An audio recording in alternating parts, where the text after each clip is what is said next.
Okay, we're back. This is attempt two, an attempt number 2 for this morning. It's been a shaky morning because I couldn't get the camera working on my end. Tavis was having earbud problems, and then we talked about real estate for 20 minutes, and then we turned the camera on, and about 2 minutes in, Luke called me twice in a row, which I'm like, okay, let's make sure nothing's going on. So he needed to give me a code for Texas Tech financial aid. So we've paused and we're back. So that is life. And my camera's not working today. If you're on YouTube, the angle's slightly different. It's still a good camera. But instead of having my nice Sony, I have my computer propped on an Under Armour shoebox up on my chair. That is my super official setup today. So what is going on in your world, Tavis? I need to do paperwork today, or desk work, which is, something I definitely do not like doing out of all these jobs. So I vastly upgraded my office technology setup this last week. For years, okay, so when I first started doing the podcast, I had the laptop, but in general, I did reels and everything creative on my phone. And so it was this little bitty screen, and I would edit CapCut and Canva, and I did it all on my phone. So then I started moving over to the laptop and learning it there, which it was a big deal. The problem is with the little laptop, 13-inch screen, it's a great laptop, but when I'm doing contracts, it's very difficult to see all the little boxes and all the things, and you're closing this one out and opening this one up over here. And I have messed up a few contracts recently, and they get sent back to me, and it's just really embarrassing. And, I'll miss this box. Hey, can you redo this? And so Aaron, my brother, he works from home, works in technology. And he said, you need the dual monitor setup. So he kind of sent me his Amazon list of all the things I needed. I didn't need a new computer, but I could use my laptop as the hub and then basically plug it into these monitors. And man, it is awesome. I did it this last week. Oh my gosh. It's huge. And then I can keep a contract open on the right, or keep the tax roll open. Like I was comping for you yesterday.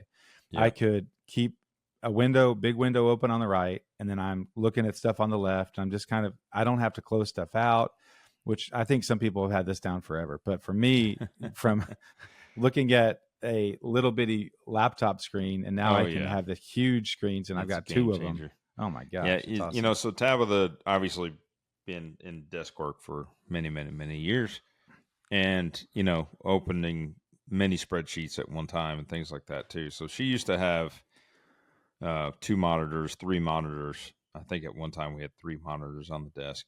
And now we have this big spaceship, monitor. You can kind of see part of it. Mm-hmm. It's a big Samsung, big boomerang. I think it's like 43 inches wide. Yeah. I think it's similar to what she has at work. And it allows you to split it up, right? So it's one screen, but you can have multiple things pulled up at one time. Yeah. So it works the same way. But so I definitely have gotten spoiled with that when I'm doing accounting and stuff like that. So no, today it's a good thing. I'm excited to have these things on my plate that I need to get done. But what it is disclosures and packets, and listing agreements and things like that for getting this property in Garland up on the market. So they're taking pictures today. Some pictures should come in tomorrow. We should be up and running and on MLS before the weekend.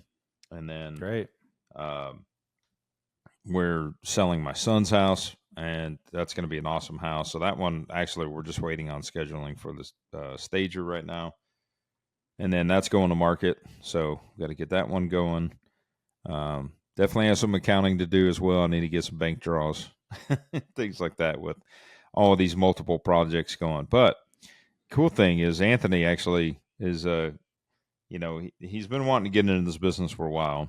And he makes really good money in the service industry. If you guys are ever out in South Lake at Trulux, go say hi to Anthony, also known as AP. If you guys haven't checked out his music, I'll do a shameless plug, but he's got good music on Spotify and Apple Podcast or Apple Music and Spotify. Yeah. AP Wade is his handle. So go check him out. He's actually working on some really new music this week. In fact, he's got a studio session later on today.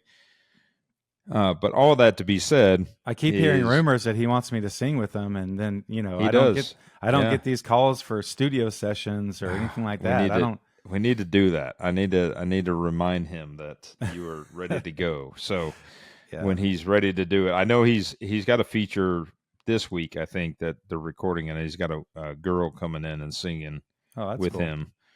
So it should be a pretty cool dynamic. But anyways, all that to be said is, he's been wanting to get in. He's going to have a little bit of money to invest and kind of get into it a little bit more as far as being involved in what I'm doing day to day, and he's trying to transition in. But it was good this week. I was like, because he's like, hey, the restaurant's shut down, and they're shut down for 11 days, and I need to do work. And I'm like, well, I got a couple projects right now. Put you on demo. Yeah. And so I got him over there doing demo, and he's done a pretty good job. He's been running solo the last 2 days. Today I've got Pablo and his helper coming to help him, and he'll learn a lot more to that. But yesterday he was pretty frustrated. He was like, I'm kind of confused. I'm at this point. This isn't working. This is working. This is not working. And that's the type of thing where you see someone who knows what they're doing, and they use a crowbar a certain way or a hammer. Take this off first. And then it's like, are you kidding me? I've been doing this for 2 hours, and this guy comes down the hallway in 3 minutes. He tells me on the phone yesterday, first off, he's like, I got this crazy blister, so I don't know how much longer I can do this. And I'm like, okay, do something else. Like you grab a hammer and go into the showers and start busting tile, taking it down. But use the back of the hammer. Maybe you can get the whole thing to come down in one sheet. Yeah. And so anyways, we're talking through that. And then he's like, Dad, he goes, my shins are all torn up. I'm like, what? What do you mean your shins are torn up?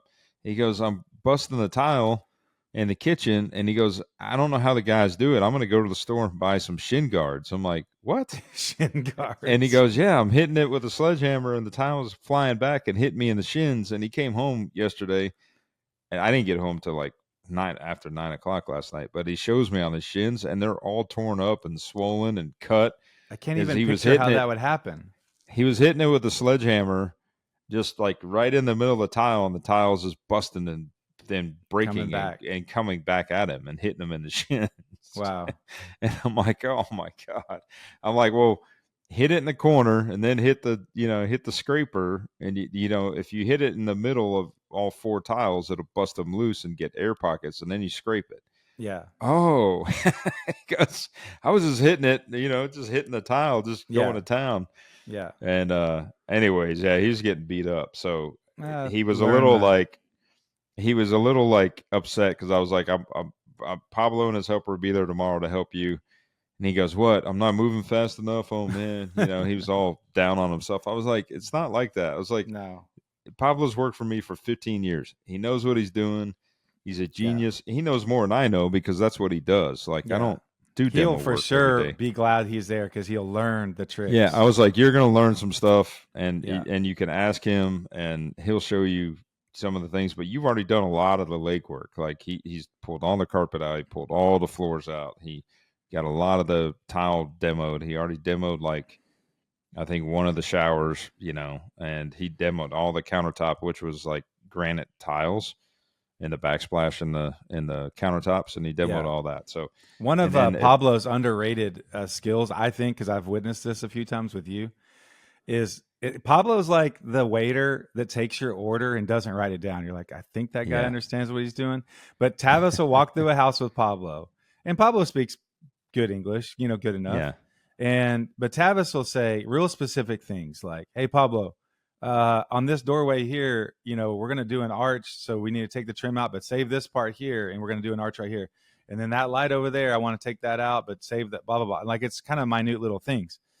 And we'll just walk through the whole house. Pablo doesn't write one thing down. He's like, okay. And then sure enough, that's just what he does. And I mean, I'm sure he makes some mistakes. There's definitely times.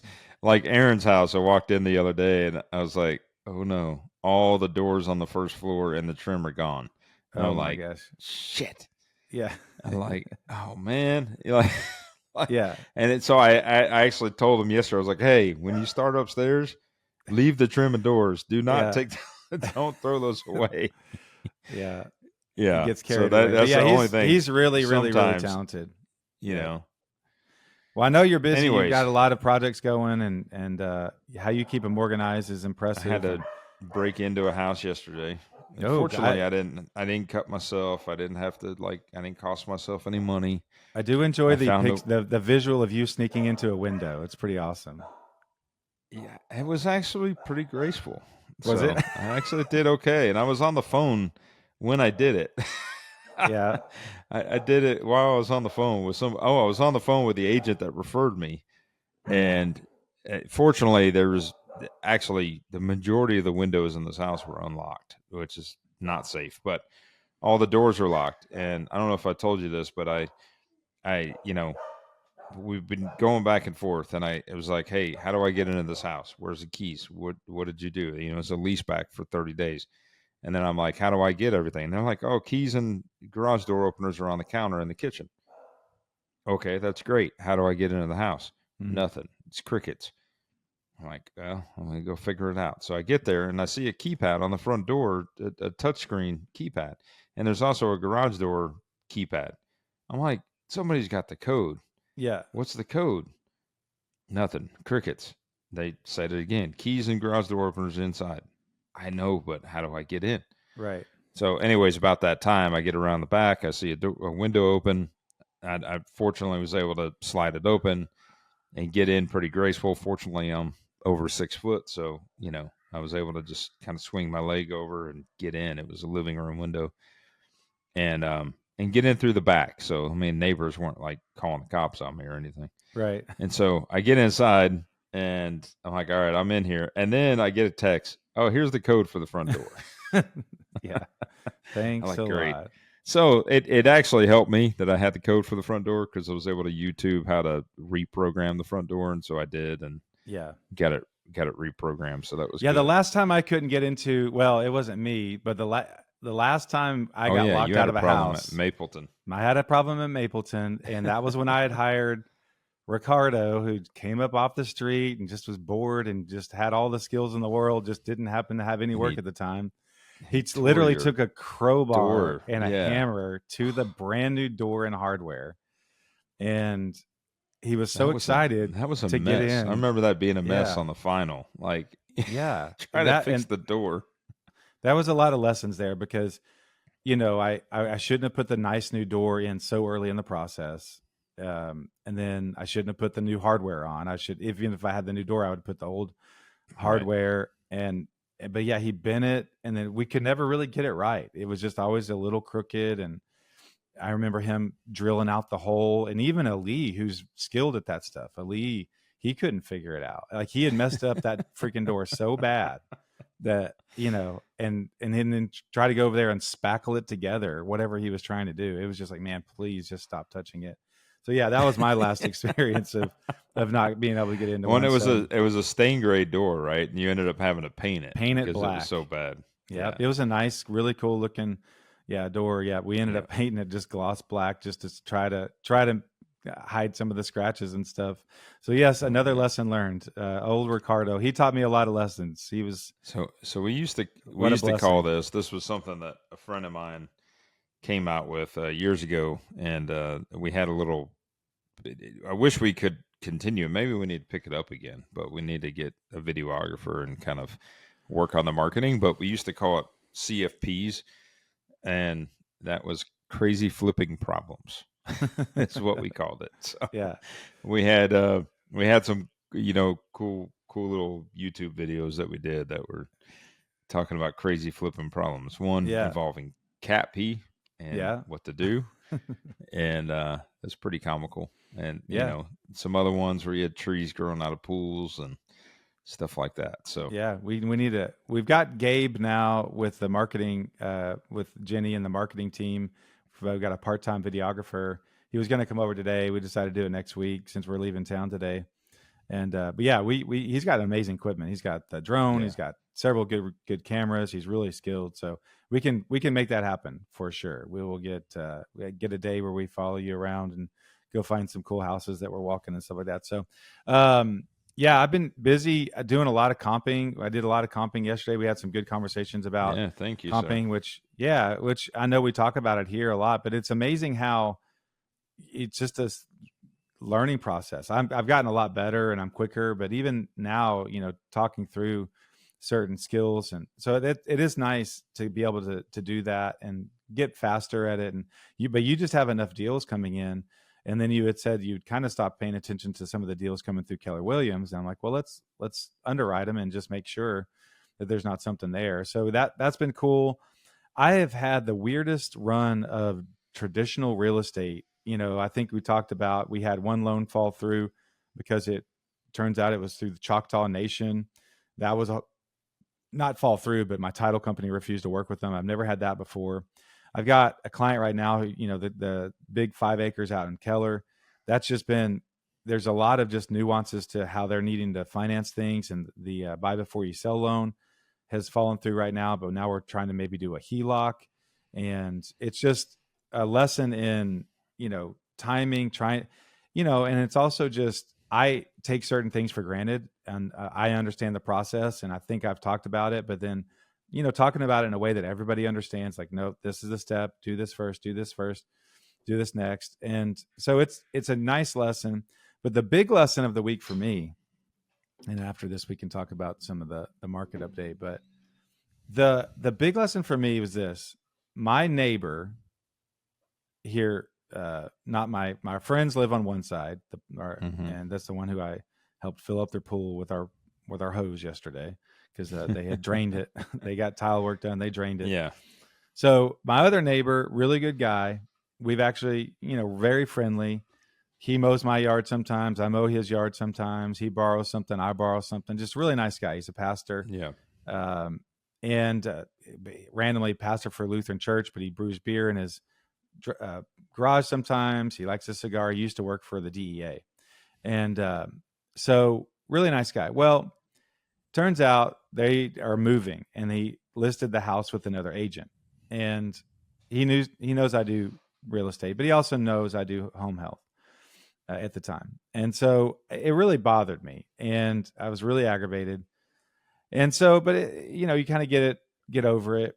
And so this last week he was talking about needing something. Hey, can I park the U-Haul in front of your house for a while? Yeah, sure. He said something about the lawnmower. I'm going to get his old lawnmower. It's actually really nice because he doesn't have a home for it. They're buying an RV and they're going to travel. Speaking of your street, as big as my truck is, the way you understand why they design like alleys and back driveways, because it's a little small. Trying to park on your street with my truck and not block either the mailbox or somebody's driveway is extremely difficult. We have a fire hydrant. I have to park just perfectly to not block the fire hydrant and our mailbox. Yep. So, so he was being nice. Hey, but anyway, so I called him and I said, hey, I can't blame you for going with that other agent because I know she's really professional. She does one of these that does mailers all the time. Just listed, just sold. Here's the market update. Yeah. Yep. She farms our neighborhood and it has to be expensive for her. And she doesn't live here, but she does it consistently. And that's who he used. And so I called him and I said, hey, I can't blame you for using her. Super professional. She obviously knows what she's doing. But do you mind me asking, just so I can learn, I'm still learning, what was kind of the secret sauce? What was her process? What did, how did she present her? And he talked for like 20 minutes and it was really, really insightful. And he's like, I kind of feel weird about giving you stuff to just copy of hers, but I'm happy for you can look at anything that she has. And so I just want to see a few of her presentation folder and just the checklist and stuff like that. But, one of the things he said was, kind of the gist of it was she was in control, but wasn't controlling. She really had a real grip of the process. The first thing that she did is she came in with her stager. She bought the stager to come in and kind of do a walkthrough and say, get rid of this, get rid of that, do that. She paid for that, which is a cool service. But the same day, she actually brought in a team of painters and maybe like a yard guy or a handyman or something, like 3 or 4 guys. And that wasn't free, but it was a quote. Hey, come in. They're going to walk your house. Hey, I would suggest you do X, Y, and Z. Here's the cost of it. They can be here Tuesday. Yep. And she just had all of that lined up, and they ended up doing some painting, and then they did the staging. He's like, it just looked great. And then she did this whole coming soon thing where she puts a sign out immediately, coming soon. She puts it on the MLS, coming soon. They tested a price. They tested a higher price, coming soon, at $725. And then when they didn't really get any interest, when they actually went live, they lowered the price. And so it doesn't show as a price drop. Oh, and okay. I'm pretty sure it just shows like that's your listing price. So that's an interesting way to test the market. If you know it's coming up, hey, test out a price.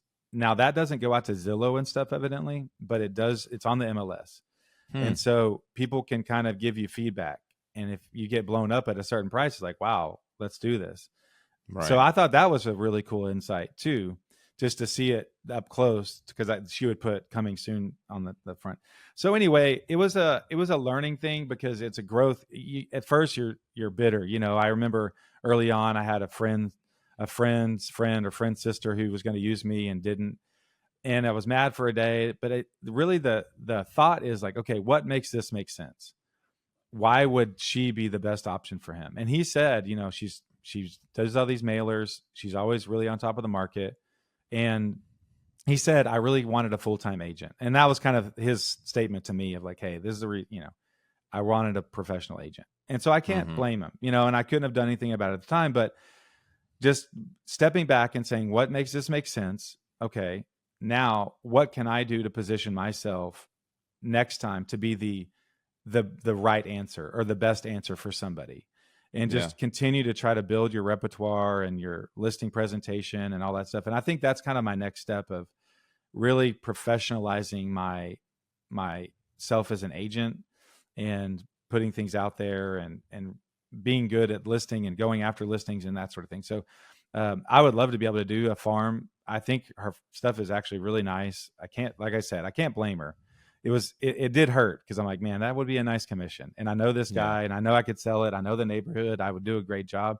So anyway, that was kind of my lesson for the week. Well, it just shows you, it shows you what marketing does, right? I mean, because obviously she's been consistent, and that's the benefit of like farming, right? Farming is, you find an area you want to market, and you market it consistently and routinely, whether it's once a month, whether it's every 6 weeks, every 9 weeks, whatever it may be. And then once you get momentum and you sell one, then you're sending out postcards to say, hey, just sold.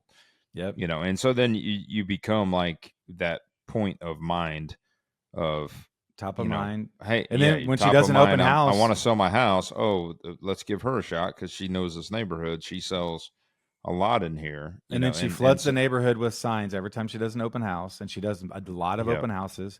So you just see her name and her sign, and then you see the mailers over and over. Yeah. So like I would love to, I need to look in to see like what would it take, and if I dedicated a sale, the commission from one sale to say like, this is going to be my marketing. And organically for you, the more that you can just ask for referrals now that you're doing this full time. Yeah. And I think you bring a lot of value in your knowledge, and obviously you do a good job, because even with the last couple of clients you've had in the last couple of weeks of podcast, I mean, you've already got 3 or 4, in contract, right? So obviously you know what you're doing, you're consistent, you do what you need to do and bring the value. And so now it's just putting that word out there. Yeah. And now it's just saying to all your friends and family in your sphere, like, hey, I'm doing this full time now. I'm good. I've got a team, behind me if I need it, anything else, but let's just have a conversation, and I think in real estate, I think one of the things that people do wrong, I believe, is that they sell themselves, right, on who they are and what they do, versus really paying attention to what the client needs and bringing that to the client. And solving I think a problem. You actually do really good at solving problems and listening to the client and bringing a need and a solution to the table. And I think that's where you've got to push that. But more people just need to know that, hey, this is what Ashton does, and this is that this is what he's doing now, because when somebody's trying to sell their home and they're trying to, obviously he wanted to get top dollar if they push the value on a coming soon number, and he's trying to exercise that, and he had to think about it in the sense of, do I want to take a chance, on selling it with a guy that doesn't do this full time, right? Even though he's a good dude and I like him and I think he'll shoot me straight, does he have the experience and the expertise? Yeah. What experience and expertise, same word, but does he have the history here and knows what he's doing in order to get me across the finish line? And that's the question, but that's only going to come into doing that, right? And improving yourself, by showing that you've done it, and you have another competitive agent that's obviously proved that she can do it. So well, let's talk about how that relates to the market with a little bit of a market update. So the MLS is showing that we are at 4.6 months of inventory. Moving on up. That is correct. Months of supply is now 4.6. When we, just as recent as this last December, it was 3.2. So it is really going up. We say 6 months is a balanced market. And let me look here. Homes for sale also going up. When I said over the last 10-year period that I can look back, it's 44,000 units on our in the overall MLS shows is the top, and we're at 41. And so we're really getting up to where the months are up there, the inventory is up there, and it's becoming more and more of a buyer's market. Now, I have some clients right now that put an offer on a house that had only been on for nine days. It was very well priced, and they actually had multiple offers. The other offer was pretty low, but they did get multiple offers in their first 9 days.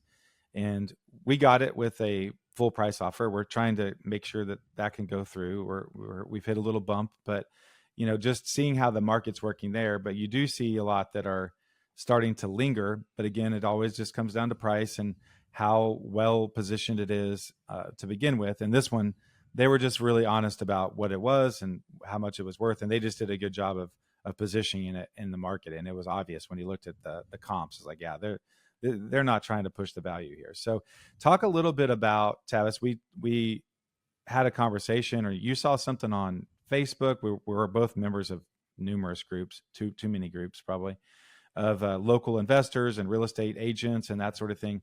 Talk about kind of the conversation yesterday about houses falling out of contract. Yeah, so I'm seeing it more often now, and it was a little confusing without diving deep into or reaching out to the person who posted this to figure out, what went wrong. And supposedly, it's an MLS deal.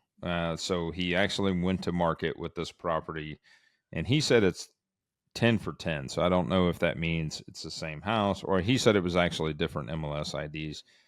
So essentially his gist of the post was, I've had the last 10 for 10 properties that I've put out on market fall out. So meaning the buyer, for whatever reason, terminates the contract or can't perform, can't close. And this particular one yesterday happened at the closing table. Essentially, buyer was supposed to close at 4:00 that day. I think the seller who was posting had already signed, was waiting on the seller to close, or waiting on the buyer to close at 4:00, and buyer terminated and basically then demanded earnest money back, which is obviously comical and not cool. And so I don't know why that happened. I'm also hearing from other wholesalers that this is happening quite a bit with who's supposed to be the end user or end investor that's buying from a wholesaler. And I'm hearing more and more that these wholesalers are trying to daisy chain the deal. It just, and a lot of people got away with it. I mean, back in, 2019 up to 2022, a lot of people got away with this. And talk about even into 2023. Yeah, so daisy chain, what a daisy chain means is that Ashton has a deal. Ashton ties up the deal with the seller, and Ashton ties it up. And so then he's selling his equitable interest in this property, because he has a contract in order to buy this property, and basically wrote it and with disclosure to the seller that he has the right to sell his equitable interest, and he may do that. Then Ashton calls me and says, "Hey, Tavis, I got this deal.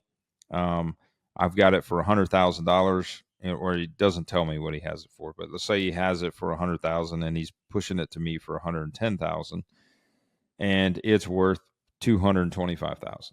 Okay. So I look at it and I'm like, can I make my numbers work if it's worth $225 and I could buy it for $110 from Ashton, and I got to put $50,000 into this house? Can I make the numbers work and make sense for me? And I say yes, but my intent is not truly to take that property down and flip it, and put the money into it. I'm thinking I'm getting it from Ashton for 110. Maybe I can sell it to another investor for 120. And so basically I can give Ashton a little bit of money as earnest money. And, in some cases, wholesalers want like 5,000 non-refundable, whatever it may be. But let's say that I give the money to Ashton, and now that's my plan, is that I'm going to actually wholesale it.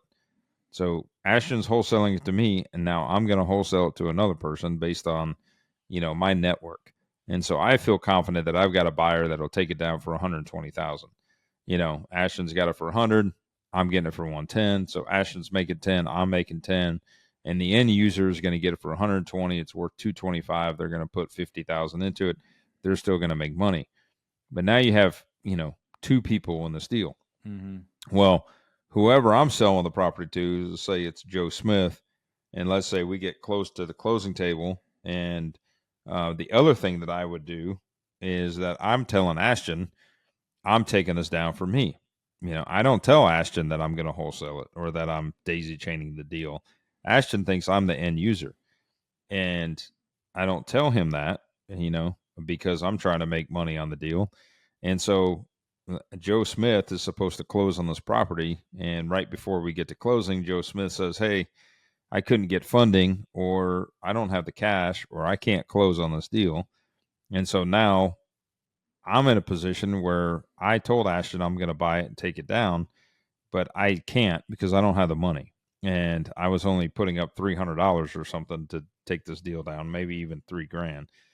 But whatever it may be, I can't perform. So now I tell Ashton I can't do the deal because Joe Smith can't do the deal. And now Ashton has to go back to the seller and decide if he can close, if Ashton's in a financial position to close or not. And this is happening more and more and more. We're seeing this happen left and right. So people are being deceitful. People are saying they're going to close, they're going to flip it, and essentially they're wholesaling it. And basically it looks like people are just ignoring contracts, and they just, and then they have the balls enough to ask for the earnest money back. Right. In this situation. So, when we talked about South Carolina a couple episodes ago, they have made it basically illegal to wholesale because of these reasons, because you don't have to be licensed. You can literally watch a YouTube video on how to do it, how to put on a contract. Yep. And I mean, I follow a guy on Instagram. I actually reached out to him for the podcast because I think he'd be really interesting. His whole thing is, it's day 77 of me trying to wholesale real estate until I make $100,000. And all day long, he just makes offers on houses, 22, 24 offers a day off the MLS. Wow. And now he's going to direct, but he's wholesaling, he can't take it down. So he's going to put someone under contract and then go pass it on to someone who can perform. And so this guy has in my understanding, no real background. Now he's documenting, okay, I'm on this coaching call, I'm learning. He's learning a lot because he's doing it every day. So I'm not saying he's an idiot, but there's a lot of people out there, and I'm on a lot of these Facebook groups, and just to hear the questions that they ask about certain just basic things, like, man, you have zero idea about how this is working, yet you can go put Miss Smith under contract and kind of say, oh yeah, no. I mean, I know a guy, there's a whole industry of, proof of funds. So these wholesalers, they don't have proof of funds. And some of the realtors and sellers, they want, hey, do you really have this money? Well, there's coaches and gurus that will provide that to their students. Hey, here's proof of funds. If you needed to take this down, technically I have the money. Yeah. I could do this for you. There's some there's no intent. Adobe markup from somebody's bank, and they go in and edit it. Yeah. It just seems pretty sketchy to me. And so, yeah, I mean, South Carolina's already made it illegal. The lawyer that we heard talk about, he thinks it's going to become something across the United States. That's what's upsetting, because there's definitely been deals in the past that make more sense for me to wholesale it out if it's further out. There should be mechanisms where it's legal. It shouldn't be illegal. Full, if my plate's full, let's say that I was in a position and talking to an attorney about this, the attorney said, hey, look, at the end of the day, it could be argued if your full intent was to wholesale this deal and you never had the means to truly close on this property, and you committed to close on this property, but your whole intent was to wholesale it, and you can't wholesale it, there's an argument to be made legally to say that you are committing fraud, right? Because you are committing to buy this property. But if you don't have any means in order to physically be able to purchase this property, then you're committing fraud, right? Yeah. Like in my case, in a lot of cases where I've wholesale deals out is because, my plate was full, or, it was in an area where I wasn't doing a lot of business or what have you. And so the wholesaling avenue for me has always been great because it gives me options when I'm, taking a property down. Right. And so it does suck if it comes up that they, make plus, it completely illegal, but it helps with your referral partners. This happened in home health. Yeah.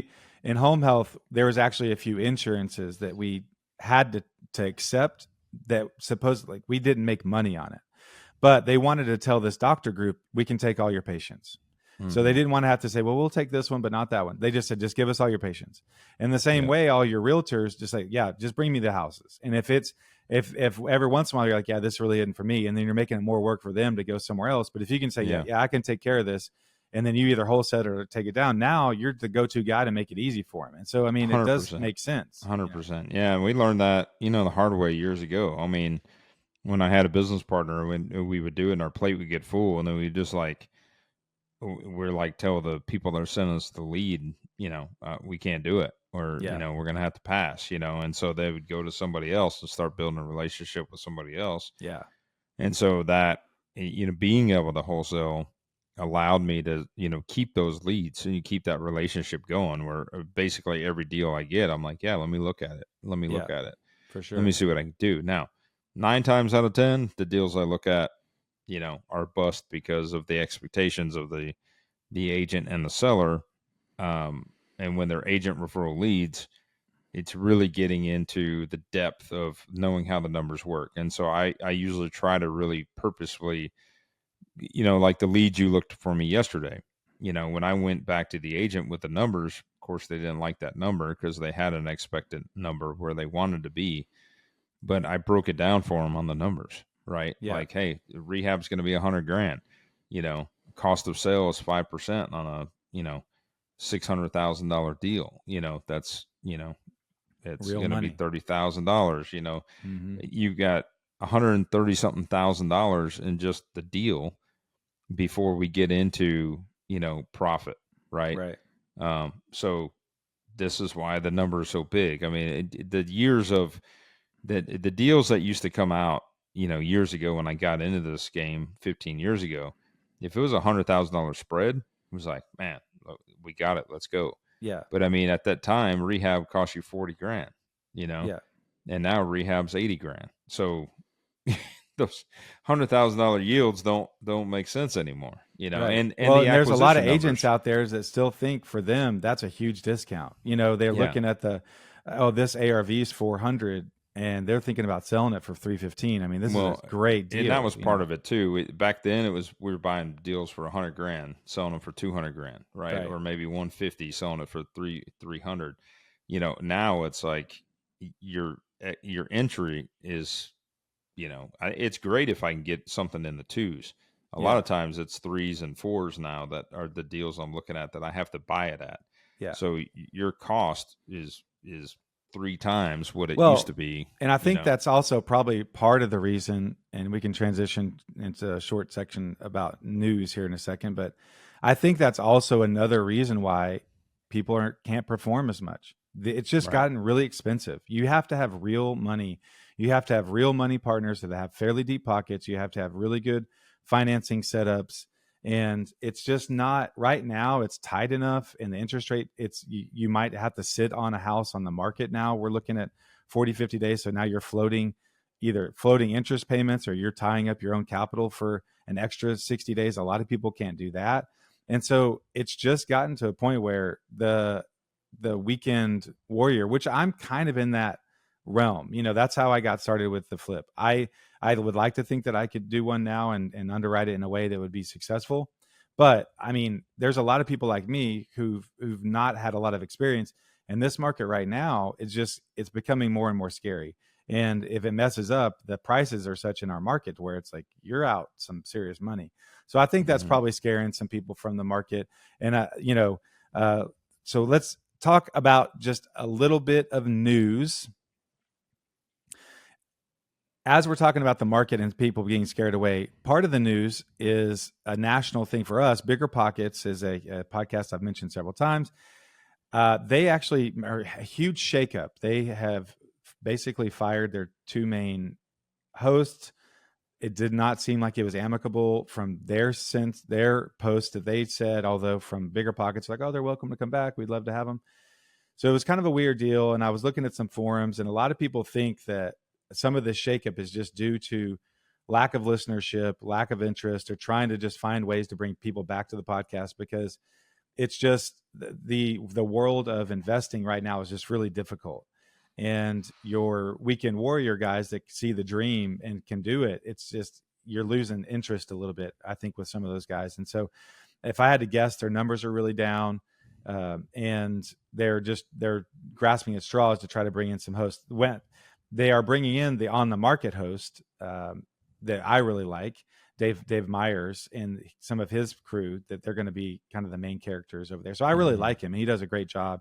And so I may even tune in a little bit just to kind of see. I haven't listened to that podcast in a long time, but just to kind of see how they're doing, and to hear some of that info. They're going to try to get away. They admittedly got into just sort of the dream, kind of one-off miracle portfolio guys. That's like, man, I did it this way. And it's like, yeah, it's just not very realistic. And they're going to try to get back a little bit to some realism and raw data and stuff like that. So that will be interesting to see play out, because I do like BiggerPockets. It's like almost like Rich Dad Poor Dad. I owe a lot of my interest and success to Rich Dad Poor Dad, and similarly, BiggerPockets for me was a early on free resource and podcast of just hours and hours of knowledge for me. So it would be nice for them to succeed.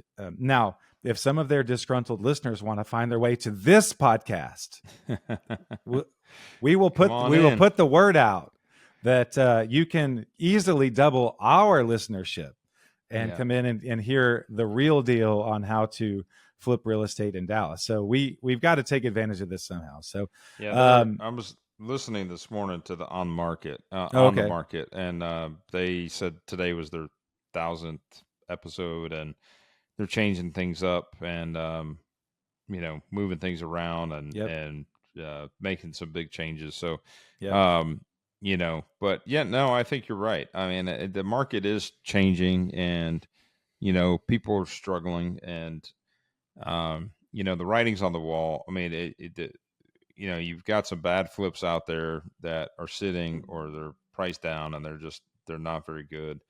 And then you have, the flips that are nice, that are just well overdone, that are just asking too much. They're still in this, 2 year, 2 years ago mindset, the 2022 mindset of, putting an extremely good product out there at a really high rate and expecting somebody to get it, So there's a comp in my son's neighborhood, and it was listed. It was a little bit bigger than his, maybe, I don't know, 200 square feet bigger, 200, 300 square feet bigger. But I'll put it this way. They did a good job with it. It looked really nice. Looked like they touched everything, and not only cosmetically, but also structurally. And in the same exact neighborhood. And they started this thing at $150,000 higher than where I'm suggesting we price my son's house. $150,000 higher. Wow. And now, mind you, this was back in May. So this was over 2 months ago. Now they're 80 something days on market. They've now reduced their price down to, they've reduced it by roughly, I think when I looked at it yesterday, it would have been 70, so 30, basically 30, like $55,000. So what's the list price? What's the list price? Well, they're at 560 now. I think they started at 625. I mean, let's just say they're on hard money, or even at your bank. I mean, the servicing cost of that for 2 extra months, almost 3 months, to overprice it is insane. You know, you write in profit, but pretty quickly, if you had to service debt for an extra 3 months, I mean, that goes away pretty fast. I need to look and see if I can figure out what they paid for it, because I think it's like a wholesale deal. I mean, they did a great job with it, but I don't know where in the world they thought they're going to sell it for this. Like, the highest sales price over there, I think, was 510, maybe, I don't know, 510, something like that. 510, 515 has been the highest sales price in the neighborhood in the last 6 months. And it was a nice home, and it was renovated, and it was fully done. So what made them think they were going to get $110,000 higher by trying it out at 625? I have no idea what they're using for data. Like, wow, that makes no sense to me at all. Like, you know, for my son, we're going to price this thing. You know, I renovated the home a couple years ago. Everything's been done on this thing. It's top notch. I mean, we took it all the way through. And I, you know, knowing that I was doing it for him, I mean, down to where there's, you know, all the wiring is done for TVs on all the walls, and wireless access points and all of that cool stuff, you know, and it, and we're going to price it to the high point of the market, like to a high point within reason. And then hopefully it'll run, you know, once it goes to market, because it's attractive enough at a price point. Well, you got a good drag people in. The nice thing is you got one around the corner. They're like, well, I don't know. This one actually looks like a pretty good value. Yours is going to look like a screaming deal. Exactly. And it's going to suck for them, right? Because, I mean, they're going to look at it like, oh, man, they undercut me. But it's just, you got to know what you're doing, you know? Yeah, for sure. So speaking of knowing what you're doing, last news story, then we'll be done for the day. It did hit the news. It's called The Real Deal, which is a paid real estate news website. And I have just used my last free article. It has warned me. But The Real Deal, an investor named Ron Buchanan, he was running a Ponzi scheme, basically. And what's unfortunate is the Ponzi scheme was hard money. And he was really low key. He was not one of these look at me gurus. But he had formed a conference, kind of a hard money lender type conference that people would go to and learn about how to invest in real estate using hard money. And, hey, I'm going to put my money up as private, and you're going to go find investors. And he was syndicating some deals basically that way. And he put some funds together based on certain asset classes. And I guess early on, of course, he was paying out because he was getting enough money on the back end from new people to pay out the existing people. Some people he would convince to roll it in, just keep rolling, so he didn't have to pay dividends. But there were some people in the article who did receive some sort of dividend. So, and I think that kind of it helps them believe and helps them tell their friends, like, hey, I'm getting 10%, you know. This didn't become a huge deal, but this guy's based in Austin, and that's why it was this story. Is a lot of Texas investors, and I think it was being based in Austin. But pretty much it just started to crumble, and he couldn't make payments. He stopped answering the phone. He stopped sending out dividends, and I think at one point he was keeping all this on an Excel spreadsheet. They found out, And I think on the Excel spreadsheet, he had $12.2 million in assets, but when they actually did the financing and all of it, he had $22,000. And there's just nothing there. So this group of investors has gone together to try to sue him and get their money back. But it's just a real bummer because, I've dealt with hard money people. We've dealt with private money people. It's one of those worlds where you can do all the due diligence. You do the best you can, but just got to be extra careful. When you start putting your money over into someone else's bank account, you just really be careful. And now, a lot of people like real estate, but they can't flip, but they have money kind of sitting there. What can I do with it?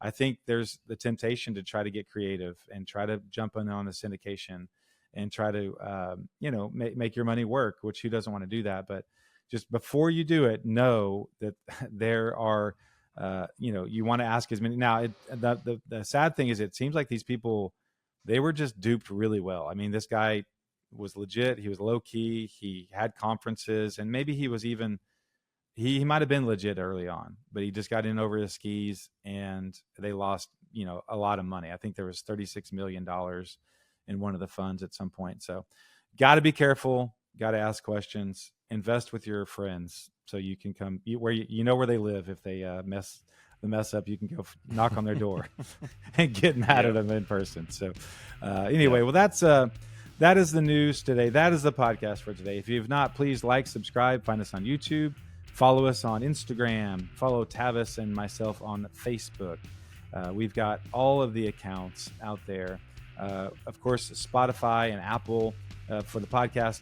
Copy the link, send it to a friend, especially any BiggerPockets folks that are disgruntled with the move. Tell them to come our way. We would love that. We'll ride the wave of that. So, but we hope you have a great week in real estate. Until next time, have a great day. See ya.